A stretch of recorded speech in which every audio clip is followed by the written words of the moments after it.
সিরিজের তৃতীয় ম্যাচে বাংলাদেশের কাছে উড়ে গেল আফগানিস্তান। 6 উইকেটের দারুণ জয়ে আফগানদের পরাজিত করে 3-0 ব্যবধানে টি-20 সিরিজ জিতে গেছে বাংলাদেশ। আফগানদের করেছে ধবল ধোলাই।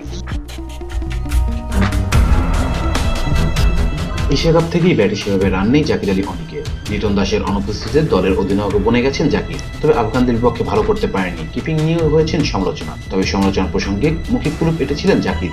ম্যাচ শেষে সংবাদ সম্মেলনে জাকির বলেন, এগুলো নিয়ে আমার কিছু বলার নেই। কেমন লেগেছে এমন প্রশ্নের জবাবে বলেন, ভালো লেগেছে। দলের সবাইকে কর্তৃত্ব দিয়ে জাকির আরো বলেছেন, প্রথমে ক্লিয়ার করি, আমি ম্যাচ জিতাইনি, সবার এফোর্টে খেলেছে। এখানে আমাকে ক্রেডিট দেওয়ার কিছুই নেই। আমাকে দায়িত্ব দেওয়া হয়েছে, আমি সুন্দরভাবে ফুলফিল করার চেষ্টা করেছি। লিটন দাস ছিল না, ওনার অ্যাবসেন্সে আমি ঠিকঠাক দায়িত্ব পালন করেছি। কৃতিত্ব প্লেয়ারদের, তারা ব্যাটিং, বোলিং, ফিল্ডিংয়ে অনেক ভালো করেছে। অধিনায়ক আরো বলেন, খুব ভালো প্রস্তুতি, কোচিং স্টাফও সেভাবে আগাচ্ছে। বিশ্বকাপের আগে 6 টি-20 ম্যাচ আছে, কিভাবে প্লেয়াররা রেডি হতে পারে সবাই এভাবেই আগাচ্ছে।